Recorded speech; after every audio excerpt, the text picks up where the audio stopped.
Welcome to Vermont Artists and Authors, where we interview great storytellers and artists from the amazing Green Mountain State. This is episode 19. I'm your host, Barney Smith of StoryComic.com, and we're excited to have with us the award-winning author S. Lee Manning. How's it going?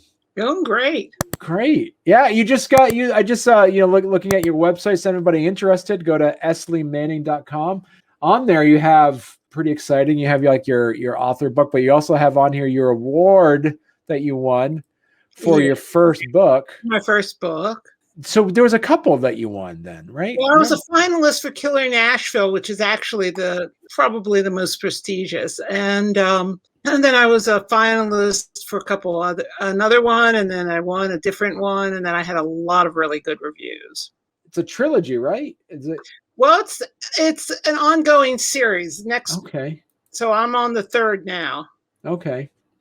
And I remember you saying in a previous interview, when you first started writing the Trojan Horse, it ended up being 800 pages at first, and then my first draft, 850 pages. Jeez Louise. And so but your final book, the Trojan Horse, is about, I think, 280 or so pages. Well, that's about a little over 300. Okay. And then Nerve Attack just came out last month. And that's about 350, I think. Okay. So talk to us a bit about, for those that are interested, because this is kind of goes across all levels of international intrigue and thriller. Just kind of give folks who are kind of interested in wanting to learn more about this series, what would be the back of the book synopsis of it? You want to start with Trojan Horse? Sure. Yeah. Sure. It's Trojan Horse. Okay. So my main character is named Kolya Petrov, and he is a Russian Jewish immigrant to the United States who works for an American intelligence agency. And he is set up by his own agency to be kidnapped and tortured in a devious plot to stop a Romanian neo-fascist. That's the elevator pitch. That's the elevator pitch. That's the elevator pitch. What I'm going to tell you is beyond the elevator pitch, what people really love about this, beyond the fact that they can't put it down and it seems to disturb their sleep patterns, and they get very annoyed at me. But what they love are the characters. That I am very big on characterization and having likable characters who you can empathize with.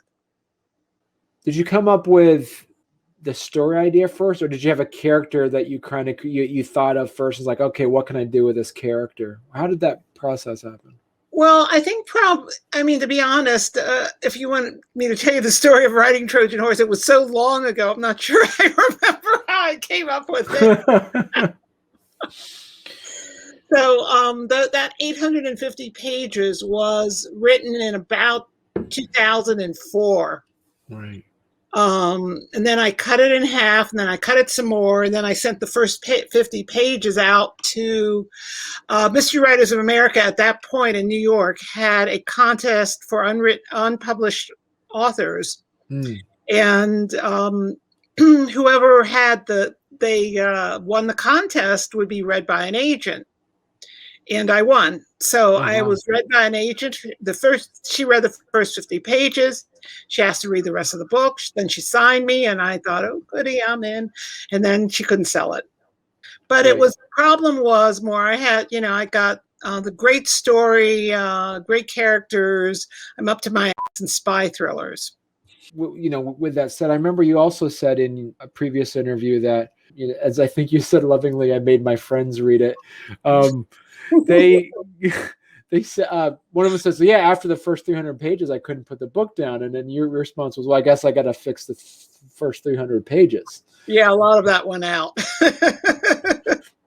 So was that like a self-editing piece, or is that something that you got feedback saying, you got to take this out or you got to take that out? How did that happen? Well, when you have your friends read your books, you have to be very careful what kind of questions you ask them, because your friends are going to lie to you. They're going to tell you they like your book and they don't. But what you want to say is, what did you find most compelling? What bored you? Was there some part that you took you a long time to read, and you sort of get that together, and then you say, okay, the first 300 pages drag. And probably because I was a beginning novelist, I put in way too much backstory, way too many scenes that didn't have enough to do with the plot, but they were sort of character development, and I found them incredibly interesting myself, but I could see where a reader would kind of drag a little. So right. I said, time to cut.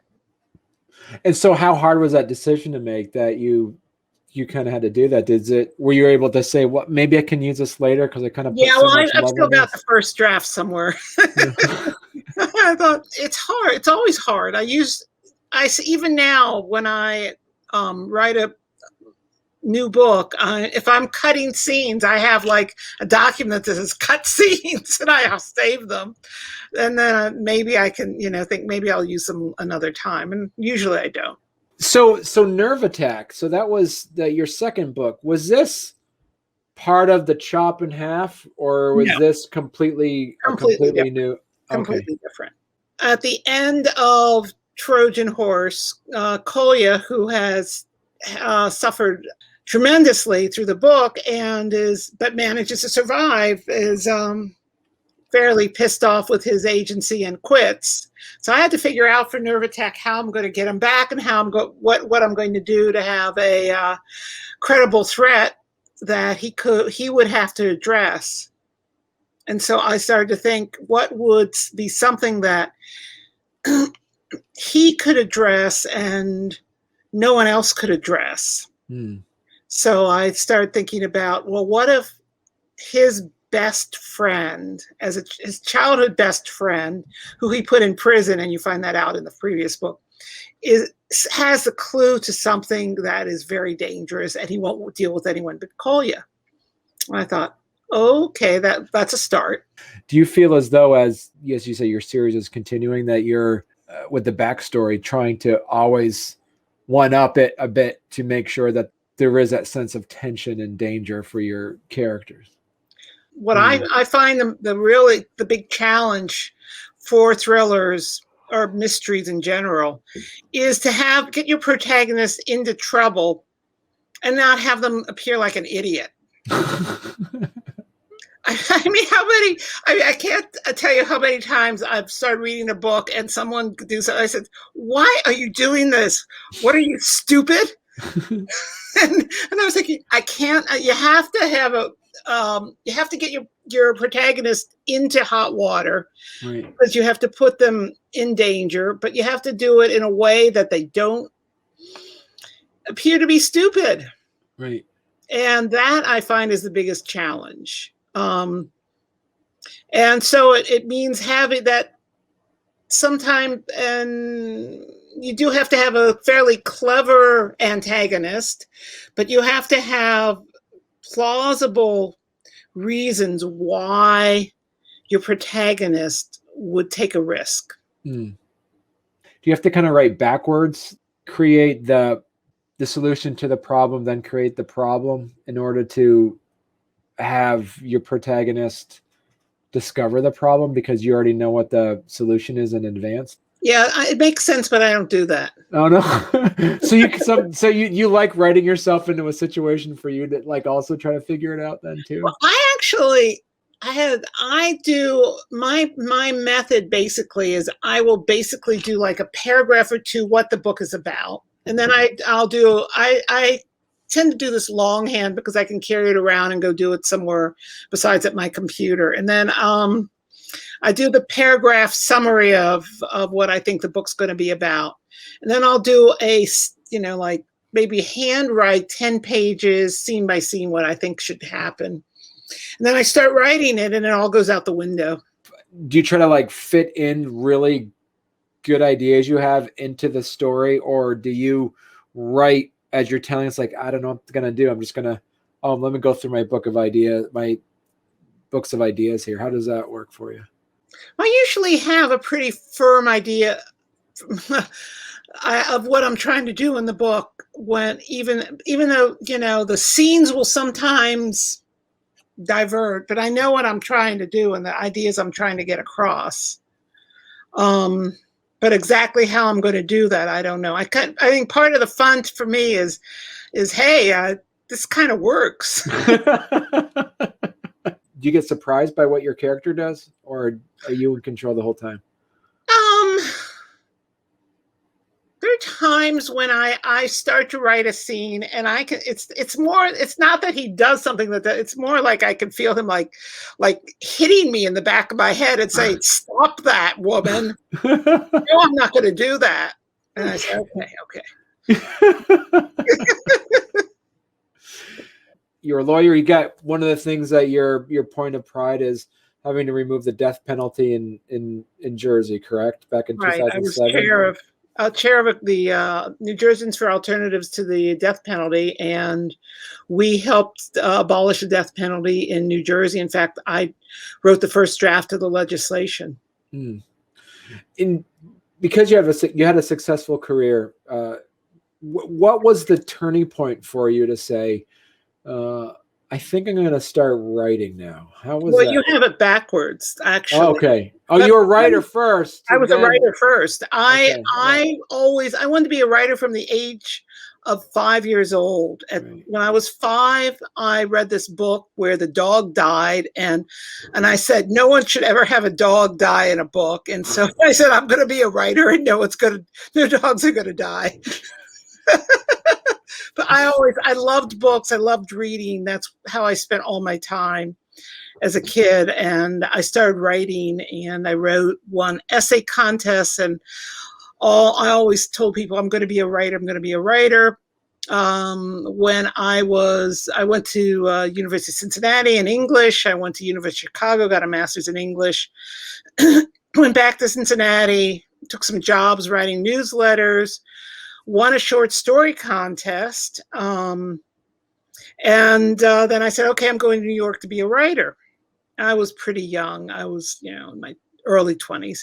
And I got to New York, and I got a job on something called Law Enforcement Communications, where I was an editor and writer, and I wrote, various articles. And but I was living in an apartment with 5 other people. I was dead broke all the time. And it was before I met my husband.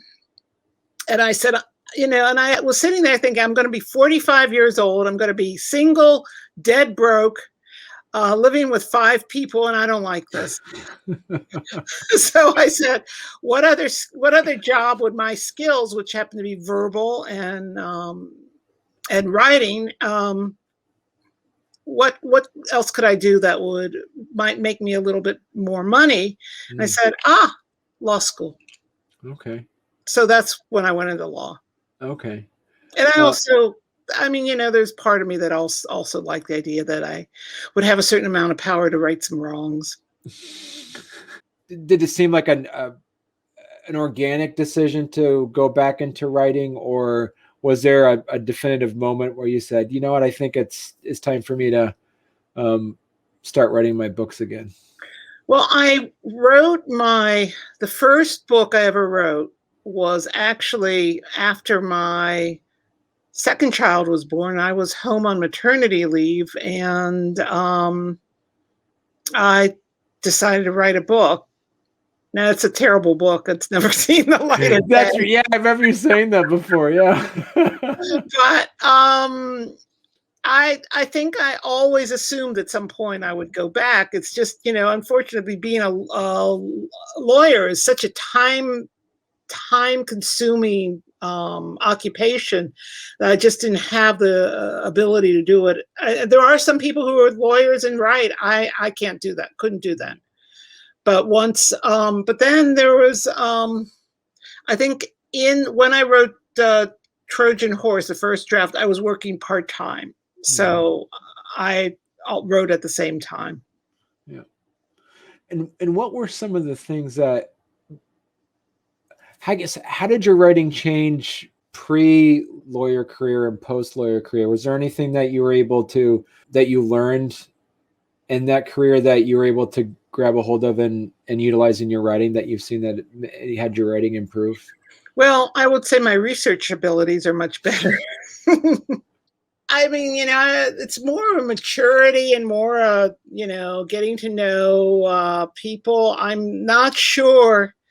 I'm not sure I could have written a male protagonist with as much depth as a young woman, unmarried young woman. I've been married to the same man now for almost 40 years, and there's certain aspects of him that come out in Kolya. Yeah. And I think that helped. I think just maturing and life experience makes the bigger difference. Right. What was the draw for you to write like international espionage thrillers? Well, I'll go through your two things. That first, the draw, international thrillers. I'm always fascinated by people who are. I'm fascinated by the world. I'm fascinated by people who interact with the world, who have ideals and are trying to follow their ideals. And I think that most people who go into intelligence service, whether it works out or not, are actually and have some sort of ideals they think they're following, and it can sometimes it can be very bad, but it also there's also I like the idea of pursuing something bigger than yourself, and I also found it interesting the whole with intelligence work. There's a lot of more gray area than there is black and white. Are we really doing good things in protecting what we're doing to protect the security of the United States? Are we doing bad things? I mean, I raised some of those issues. Now, of course, in my book, we are doing a good thing because the guy is an international terrorist who's going to do bad things to a lot of innocent people around the world. But, there's always that question of morality and comparative morality. And I find people having to grapple with that. Interesting. So, and in terms of, I'm this like I've always been this hypersensitive person. As a kid, I just wrote this blog about how scared I was of when I read Dracula. I was so scared I couldn't sleep for like 2 nights. So I went down and was begging my father to buy me a crucifix. And he said, we're Jewish. And I said, I don't know that Dracula cares. So he said, I'll get you a Jewish thing to ward off. Actually, I'm wearing it now. It's called a mezuzah. Has the prayer, it's called the Shema. It's a prayer, Hear, O Israel, the Lord is God, the Lord is one. I'm not religious, but it reminds me of my dad. He got me that when I was 13, and I couldn't sleep because I was scared of Dracula.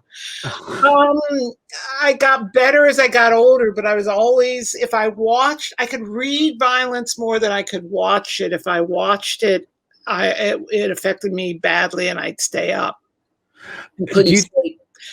But so I'm getting to the thing. There are some very violent scenes in some of especially in Trojan Horse. There are some explicit scenes of torture.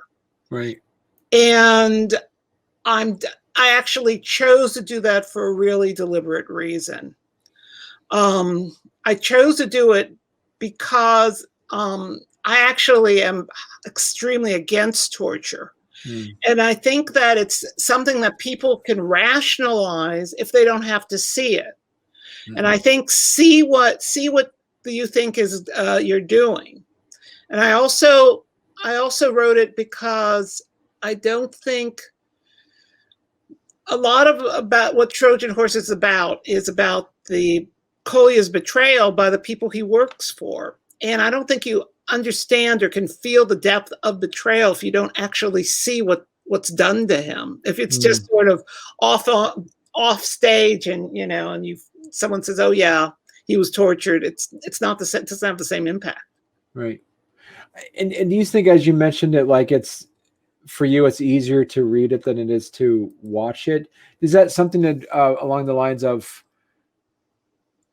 passive entertainment versus active entertainment, meaning that when you're reading the book doesn't read itself unless you're reading it, where the passive entertainment of a television program or something is still going to play, I even think if you're watching the images that come in my mind from reading are usually not as powerful as images I see on a screen. And I don't know if that's just me. I still really prefer reading, but maybe because of that. But I can't, what I see on a screen seems so much more real, and it's really hard to get it out of my head.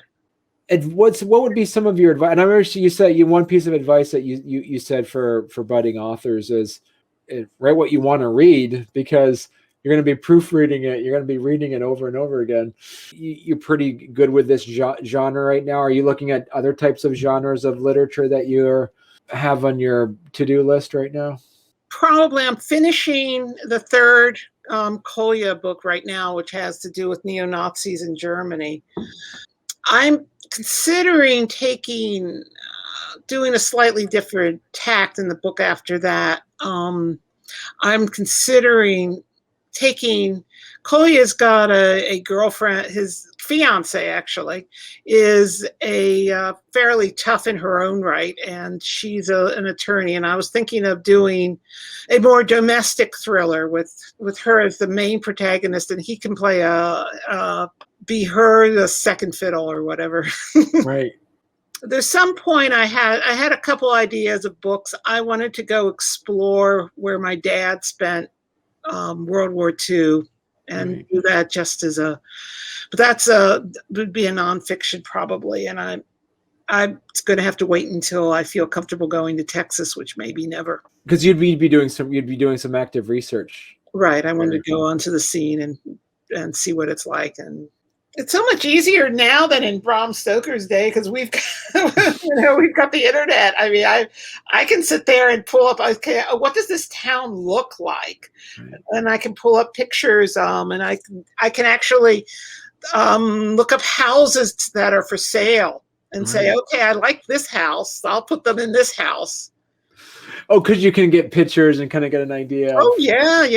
Look for real estate sites. That's a great thing for authors. If when I was doing choosing Alex's house in Georgetown, I went on some real estate sites, and then I picked out a house for her. I thought, very nice. I'd like to live there myself. So, what would be your advice for authors who might have some, issues of like ADHD, where you say, listen, it's good to research, but someone says, yeah, this is great, great advice, Esli, but I just spent 6 hours, researching something, and I'm only going to be using like maybe 5% of what I just did, because I just kept going down this rabbit hole of, learning about, Scandinavian wooden spoons or something like that. What would be your advice to help try to parse out people's times in that sense? Well, I think you have to get to know yourself a little bit. First off, know when you write your best at writing, and sometimes just, sort of say, stop. Okay, I'm going to write now, and put it away. And the other thing,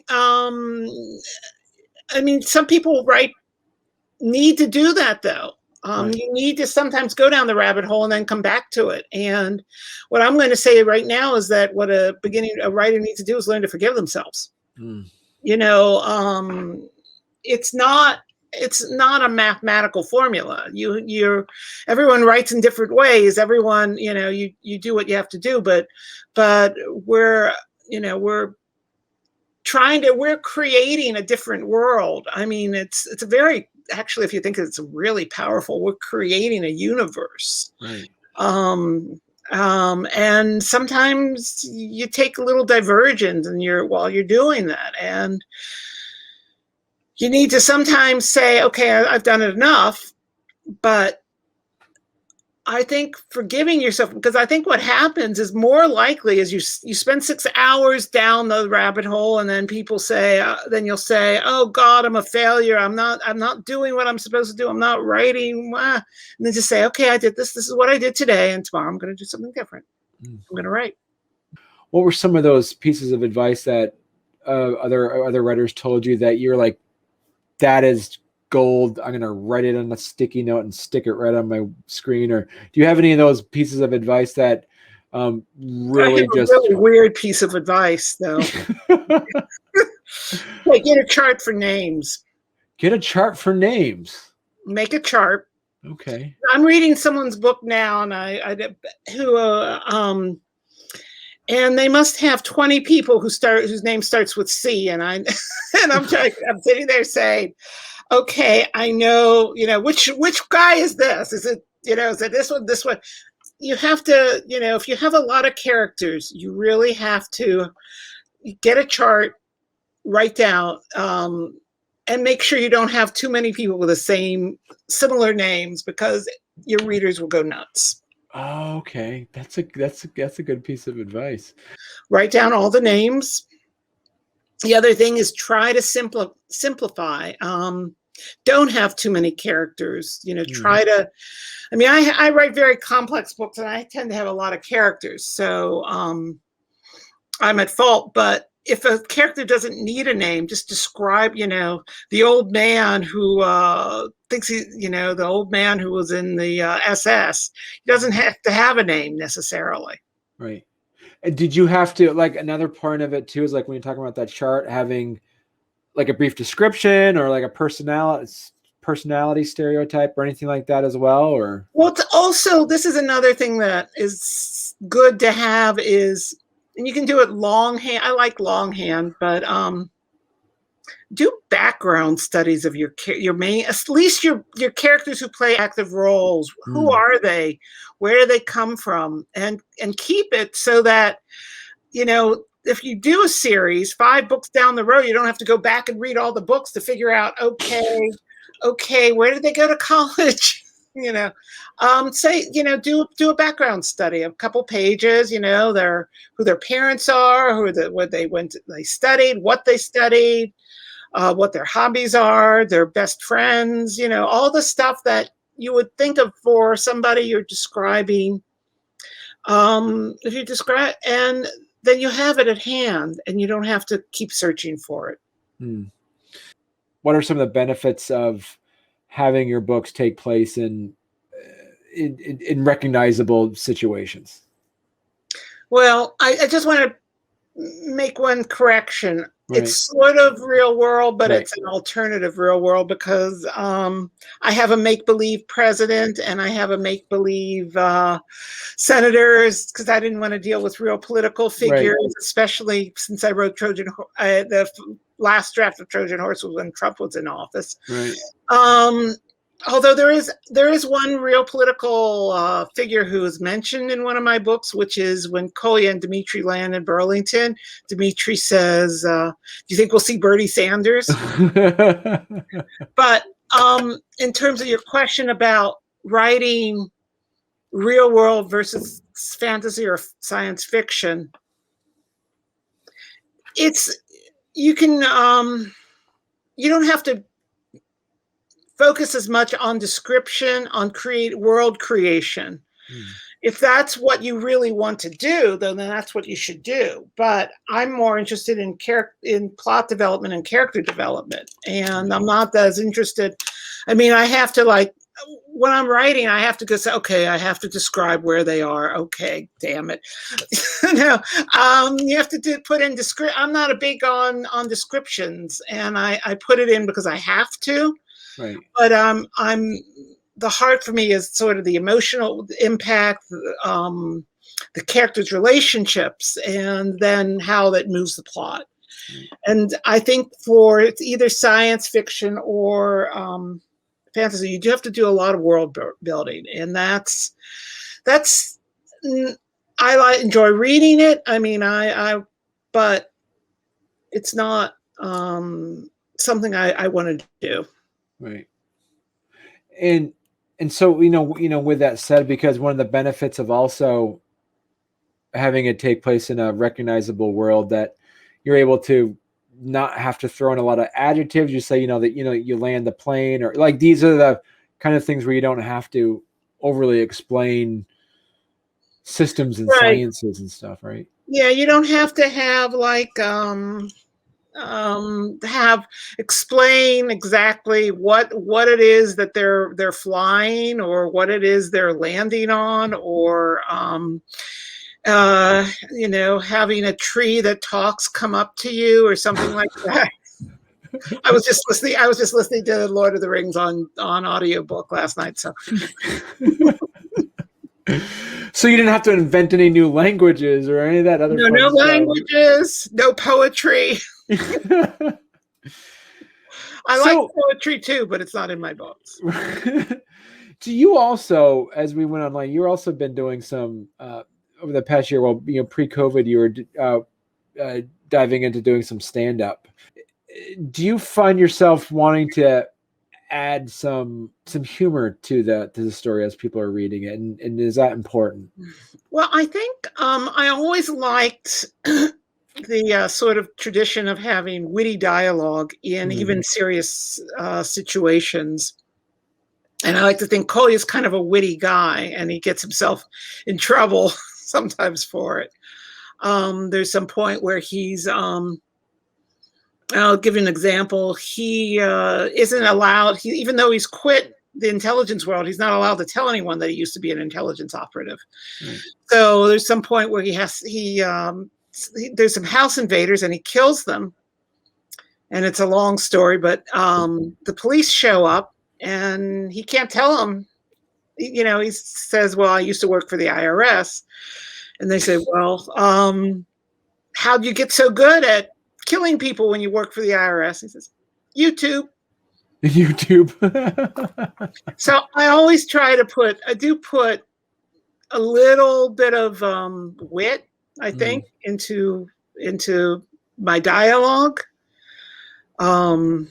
But they're basically serious situations. I mean, I don't write comic novels. Right. And do you have, and how much, because we mentioned before about the research piece, because there's a lot in here that have to do with like not only international aspects, but there's like science and technology aspects of the stuff. How much research did you have to do to make it believable to the readers that the characters know what they're talking about? Well, a lot of the in the first book, which was written, I had to change the technology so many times, but I have to tell you that because I rewrote that, I had a contract for it in 2015, and then that fell through, and then I had my contract with my current publisher, and it came out last year. I had to rewrite that, and I kept checking it and I didn't do a tremendous. I have to admit, I am not. My books are not highly technological. I do not explain how a lot of it works. I do not talk about. I just say there's a virus. I don't say how you create the virus. Or how it gets on. Right. I don't really care. In terms of the most technological thing in the second book, I guess, is the Novichok poison, and I happen to have one of the friend who was one of the foremost toxicologists in the country, and she's also an author, and we chatted about it a little bit, so that helped. As I said, we have people that listen that are budding authors, or people that are that are trying to get their books published as well, and they'll say, hey, I got a book, I got it edited, I think it's good. How did you find a publisher, or should I just try to self-publish this? What would be your advice? Well, it depends on what you want to do. I'm in favor of trying to do the traditional route. At least it's so hard out there right now to sell a book. It's so hard if you're for people who are self-published. I mean, there was a little window of time when people who were self-published could do pretty well, but there's so many self-published books now to get above the noise. If you've got a really good book and you think you can get one of the big 5, give it a shot. But I'm going to say get some beta readers. Get other people who are going to be honest about what the flaws are and what what works well, what doesn't work well. And if you've got the absolute best book you can put out, and then give it a shot. I mean, because honestly, I hate to say it, being with one of the big five gives you a certain level of power that you don't have being either with a small publisher, which I am, or with a independently published. And if it doesn't work, then consider where you want to go with it. Would you recommend is there any groups or connections that you would recommend people who are working on a book that they could connect with as well? Well, I only know the mystery and thriller field, and I really highly recommend Sisters in Crime, New England, and the Mystery Writers of America, and Thriller Writers of America. They're all organizations that are for mystery, thriller writers, and they're great people, and they're very helpful. Right. And a lot of them, I'm actually in a critique group through Thriller Writers of America. And for somebody that, as you bring up, like that specific genre, is it important for an author to read other genres to help increase if they want to stick to a genre, or just read all the books you can find in that specific genre? I mean, I mainly read thrillers and mysteries, but I like other things, so I read them too. But read good books, the best books you can find, because a lot of what you learn about style and craft comes from the books you read. Right. Yeah. So talk to us a bit about your writing schedule. How do you get your office, you sit down and write? Do you mark off your hours? Do you have it scheduled pretty tightly, or is it more free for me? No, I tend to write best in the morning. If I don't get distracted by something, I have ADHD too. So if I don't get distracted, the morning's my best time. But then I also get, along with being ADHD, sometimes I get, what you can do is get hyper focused on something, and then I can't put it down. And so I will just keep writing it. And sometimes I can do 10 pages in a day if I go into hyper focus mode. Wow. But I try to make myself write in the mornings after I've had my coffee, and before, between coffee and lunch is my best writing time. Right. But it's not real structured. And so when it came to, so with your books themselves, so I guess my another question that we usually get as well is cover design. Is this something that is that Encircle Publications? Oh yeah, kind of took over, or did you have any? Oh no, they have an absolute fabulous cover designer. And okay. I mean, I do have input. If I hated either one of those, I could have said nah, but I love them both. Okay. And so they did all that stuff. And so if you're able to find a publisher, they must then do some developmental editing and some line editing as well too, right? Well, they do some, but usually it's important to have your book as good as you possibly can before I get it into them. Right. And I usually have 2 very good editors read it before I send it in. There's my daughter, who has a screenwriting degree and lives in LA. And then my husband, who has a PhD in English from Columbia. So that's really helpful to actually have 2 people in the family that will, and being like your spouse and your child, they probably don't wear kid gloves very much for you then too, huh? Well, my daughter is not at all. My husband's, he sort of wants to stay on speaking terms to me. But what I did do with, for example, what I did with Nervatech, which was very helpful, he read it. And then I went down and I sat with him and I went through each chapter and I said, does this work? Does this not work? What works for with it? And I pulled out another like 30, 40 pages because he says, this doesn't add anything. It just sort of slows it down for me. And I said, okay. So how big because Nervatech was about 370 pages. Now, was it bigger than that before? Sure. Yeah. Yeah, I overwrite and then I have to cut back. And so you're working on now the third, is there a title for the third book? Or? It's called Bloody Soil. Bloody Soil. Okay. All right. It's a play on blood and soil. Right.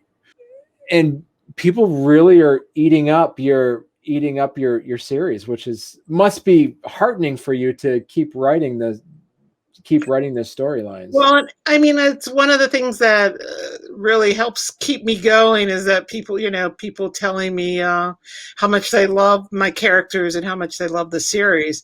Of course, the flip side of that is that you're always, writers are perpetually insecure. And so when I'm sitting here writing the new one and saying, oh God, they're going to hate this one. This one's not going to be as good.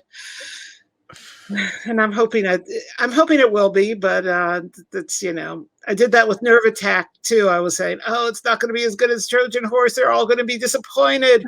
But they're not. No, I haven't been. I've actually had a lot of people say they like it even better.